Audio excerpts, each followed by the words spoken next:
was me. You don't know how it feels being me. Walking these streets, I can't even go one day without having some beef. Well, if that's the case, shouldn't a person like me be deceased? I'm so tired of the suffering, including the pain. I can't even walk, it's like I'm locked down with a chain. I done reached my point, now it's time for me to change. And after that, people like, Ryan, you not even the same. It's like anger got the best of me. Rapping is a destiny, they can't even fuck with me. You shouldn't have messed with me. I'm breathing and I'm here today, so thank the Lord. If you got beef, well, I'm packing heat, I smoke you like a Newport. I know sometimes in life you go through battle storms, but when it's over, prepare yourself for what's in store. The more fear you bring, the more damage you take. Don't let it get to you or you'll never have a break. I know sometimes in life you go through battle storms, but when it's over, prepare yourself for what's in store. The more fear you bring, the more damage you take. Don't let it get to you or you'll never have a break. You got a limit for the bullshit that you can take. I'm like a blast from the past, I can't rewind the tape. These are words of encouragement for all of you. If I can get through it, I'm pretty sure you could too. This fire is a blessing, God gave me a message. Every morning I wake up, I know he busy testing. I look at the sky while I have my hands up. I'm a brave soldier, that's why I stand tough. I almost died 2011, I couldn't breathe. And then I made it, and most people just can't believe. It felt like my soul was just ready to leave, but God came through and pushed it back into me. This my testimony, the doctor said I wouldn't make it. God said not so, sure enough I made it. Woke up the next morning staring at the sky. I smiled so hard, that's something that you couldn't hide. My breathing was normal again, letting out a sigh. Thank you, Lord, for everything, the devil is a lie. Never it's time for me to forget the past. I can't forget it cause all this bullshit was sad. I know sometimes in life you go through battle storms, but when it's over, prepare yourself for what's in store. The more fear you bring, the more damage you take. Don't let it get to you or you'll never have a break. I know sometimes in life you go through battle storms, but when it's over, prepare yourself for what's in store. The more fear you bring, the more damage you take. Don't let it get to you or you'll never have a break. I know sometimes in life you go through battle storms, but when it's over, prepare yourself for what's in store. The more fear you bring, the more damage you take. Don't let it get to you or you'll never have a break. I know sometimes in life you go through battle storms, but when it's over, prepare yourself for what's in store. The more fear you bring, the more damage you take. Don't let it get to you or you'll never have a break.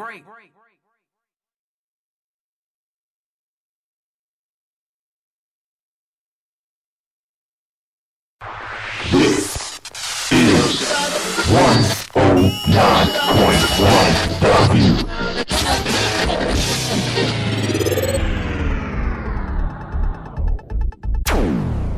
Hello, ladies and gentlemen. This is 109.1 The View. You know what I'm saying? This We is are your here in the building. This is your boy Champion. You know what I'm saying? I'm back, y'all. I'm back. Jump shot is back. Balling is back to 100%. My hand ain't hurting no more.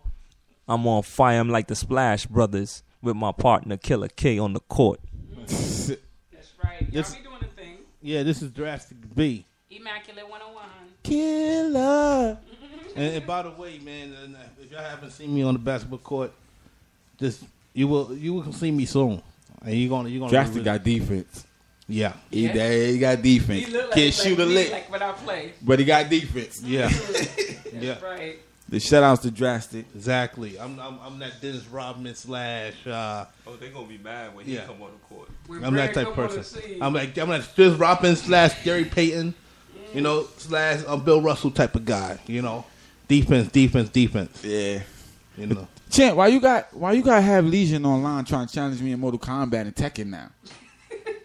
I'm talking to you. Next thing you know, he gonna jump in the conversation, talk about, yeah, what's your game attack? Yeah, we gonna get it on. I'll bust you up at Tekken. I'm like, what? You don't want it with me. He not ready for me. Anytime, anywhere, anyhow. If you listening, Legion, Lady Pharaoh, anybody, I'm ready. yeah. Shout outs to y'all. I would like to give. Unless I go home.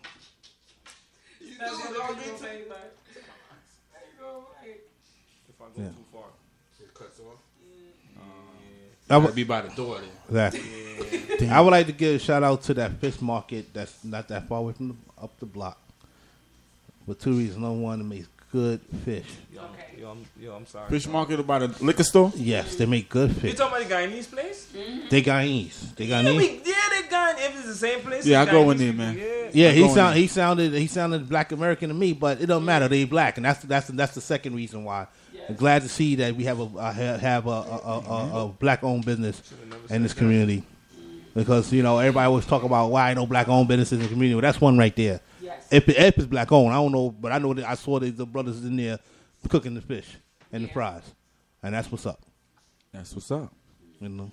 Well, I just want to say, Drastic, that a lot of black owned businesses and restaurants in this neighborhood Yeah, never last. I know that. There's been a fish and chip spot across the park. Yeah, There's been a soul food place where the chicken spot was. Yeah. The Arab took over. Remember that? But that fish place yeah, been there for the past 4 years. yeah. Those other black-owned restaurants that was around here never lasted that long. But see, that's the thing. I know why that happens. We talking about restaurants, and we talking about certain restaurants that make food that we already know how to cook. Mm-hmm. See, that's the problem. If we talk about like black-owned hair products or black-owned, things that benefit the black community, like hair products or something like that, that will last in the black community. Hair, barbershops, that will last in the black community if it's black-owned. But you can't expect a black person to own a restaurant and cook food that we already know how to cook ourselves. It's not going to last. Soul food, most of us know how to cook that. Not all of us, but a lot of us know how to cook that.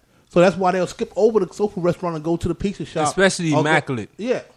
Or go to the pizza shop or go to the chicken. Hell with Immaculate. Killer K.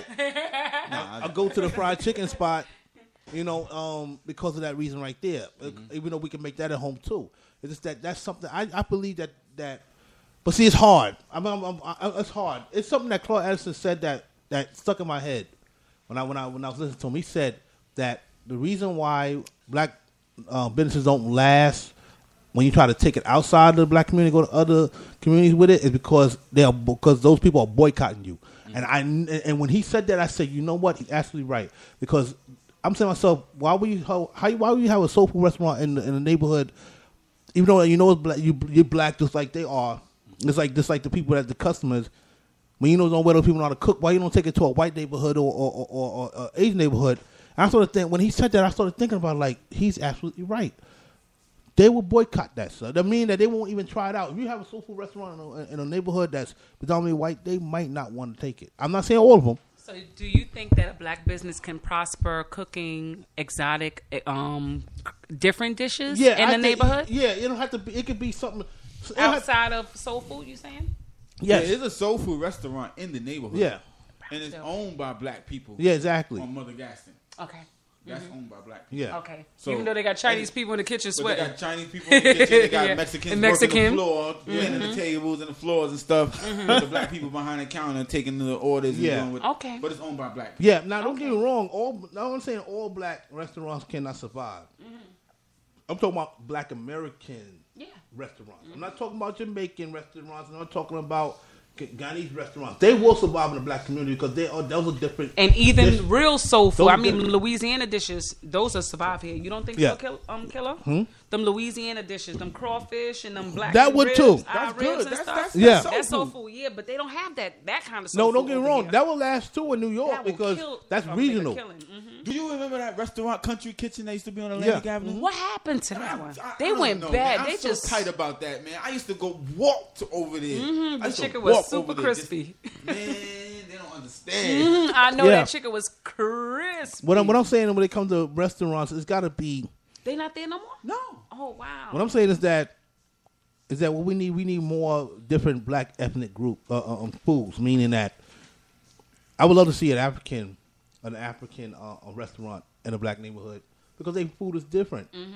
You know, I mean, we all black people. I don't care. At the end of the day, even though our cultures might be different, the bottom line is that that's what we need in the black community. We need black-owned businesses that have different cultural cultural influences. That's why the Jamaican restaurants can last in the Black American neighborhood and thrive. Because the fact is, even though we all black, that's not the food that I grew up on. I grew up on Southern black food. You know what I'm saying? That's Jamaican food. So therefore, that's going people that's us. Black Americans gonna look at it like, oh, let's see how that tastes. Let's taste that royalty or that that jerk chicken. Yes. Oh, it tastes good. It's something that we never had before. So that will last. But other than that, if you're cooking soul food in a black neighborhood where most people know how to cook soul food themselves, it's not going to last. Which is the reason why I started something that a lot of people, none of y'all know, about except Champ, because I told him the other day. I started something called. See a cook-off. I started something called the Grub Hub. Yeah. I started it online. I went to the IRS, signed up. You know what I'm saying? Did everything that I needed to do as far as getting it started. Yeah. But I just didn't move on it yet because I wanted to talk to. Yeah. Who, Immaculate? And Champ. Yeah. Okay. Because we could start this at home. Yeah. And do deliveries. Okay. Yeah. You understand what I'm saying? And I started the Grub Hub spot. Yeah. But I didn't want to do it by myself. Yeah. Even though I know I'm a good cook. And people keep asking me to do this, but Killer, I don't want to stand up after a certain amount of time. You know that. Yo, I don't like standing over a stove for too long. Thank you. Especially in the summertime. Thank you. But that's why I haven't moved on it yet. You understand what I'm saying? But I feel like if I would get my own spot, I'm looking into a place too on Junior Street, Barry. I'm going to tell you and Chris that. Yeah. Because we're already looking for another building. Okay. Yeah. Chris and Barry. Yeah. All right. But over there by the pharmacy. Yes. You see all that's them, perfect. You see all them buildings there? Yes. For lease and for sale. Right there. That'll be cool. That'll be cool for a storefront or for a studio to do the radio show. Exactly. I thought of all of the cooking thing, but like you said, it's about if we do something like that, we got to promote the hell out of it. Yeah, we got to be on the street passing out flyers every freaking week.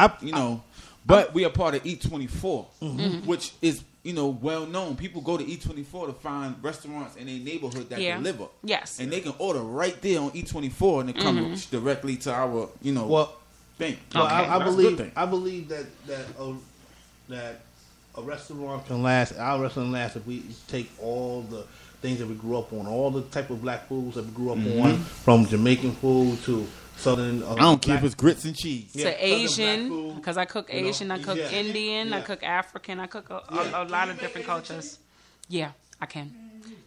Only thing I can't make is their barbecue sauce. I'm trying to learn how to make it. You know how to make their barbecue sauce? No, but I know how to make barbecue sauce. You could buy that exact. Not the Asian chicken. Remember, not the Asian chicken, but the fried style chicken. I can do. How they fry their chicken. Yes, but remember you was telling me about that Asian. But you could fry the chicken like how Wendy's do it. They fry the chicken and they got the Asian sauce. Yes, you could buy Asian sauce from the store. But because I liked it that one. Yeah, but the thing is that it can be done. But black owned businesses, man, is definitely needed, and we need to bounce our money 2-3 times. 4 times before it leaves the community. And then they'll inflate on rent for the place. You know what I'm saying? Yeah. All that craziness. So, we need all that. We can't rely on other people anymore. And also, I come to the conclusion that we are the most hated ethnic group. Besides the Latinos? But most mimicked as well, though. No, we're I'm hated, about but mimicked. Most hated as far as because how black Americans are betrayed in the media. It's ridiculous. Because a lot of us trying to fit in drastic. We forget our own to fit anytime you can have a bunch of Egyptians, not all, get upset at black Americans for even talking about what happened in Egypt. Yes. Why y'all always trying to make yourself look like y'all did this? And I'm saying myself, I tell them, I said, we didn't, then where's your, then why we didn't build anything? Did y'all do it? No, but my thing is this, that y'all was in that West Africa. Y'all ancestors came from West Africa. We know that, man. But still, it was all one before it broke up. I know, we know that. But the fact is that I was telling them, I said, listen. The reason why black Americans talk about Egypt because the fact is of a white lie. That we're not saying that black Americans actually built the pyramids. We're saying that black people, period, built the pyramids. That's right. Look it up. We're not saying that our kind did. We're saying that the other group that was in East Africa did it. Yes, our Ghanaian, our Ethiopians, our people over there. Syria, all of those areas did that. But the part behind was the anger that comes with it. And I'm saying, so you have white people And they're bleaching the statues. A lot of people yeah, don't know exactly. that. We have white. I'm saying myself. noses. No, and I'm saying myself. As they saying, I'm saying you have white people for centuries